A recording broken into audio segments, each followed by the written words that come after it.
Well, the film includes the first-hand accounts of two men, Wade Robson and James Safechuck. They claim Michael Jackson sexually abused them for years, starting when they were just 7 and 10 years old. And they came forward now as adults after coming to terms with the abuse they say they suffered. Now, reaction has been split, some criticizing Robson and Safechuck and defending the legacy of the pop star, while others say in this Me Too era, it is time to believe the victims. And a warning, what you're about to hear is very disturbing. 10 years after Michael Jackson's death, Leaving Neverland is a documentary not about Jackson, says the filmmaker, but the stories of two men who say the pop star sexually abused them as young children. I'm the most happiest when I'm on stage and when I'm with Jimmy Safechuck. James Safechuck, now 41, met Jackson when he starred opposite the singer in a Pepsi commercial. He says he was 10 when they began a sexual relationship.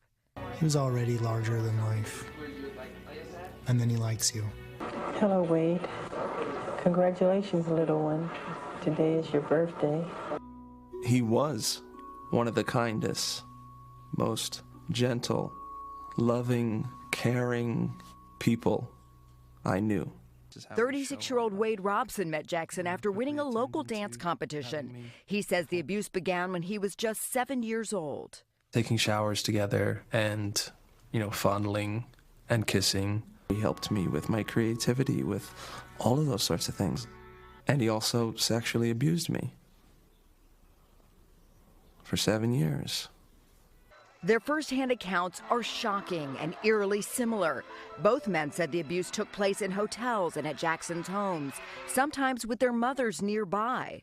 Every night that I was with him, there was abuse. He would run drills with me where you'd be in the hotel room and he would pretend like somebody was coming in and you had to get dressed as fast as possible. Viewers' reaction to the film is mixed. On Twitter, some outraged and upset, siding with the men. Others defending Jackson's legacy and discrediting Robson and Safechuck's stories. On and offline, some are pointing out that both men previously testified under oath that Jackson did not touch them. Robson even testifying on Jackson's behalf when the star was on trial for similar allegations in 2005. Jackson was acquitted of all charges. Both sued Jackson's estate and media companies. Those suits were dismissed, and the suits against the media companies are being appealed. They say that becoming fathers made them want to come forward now. The men are not being paid for their participation in the HBO doc.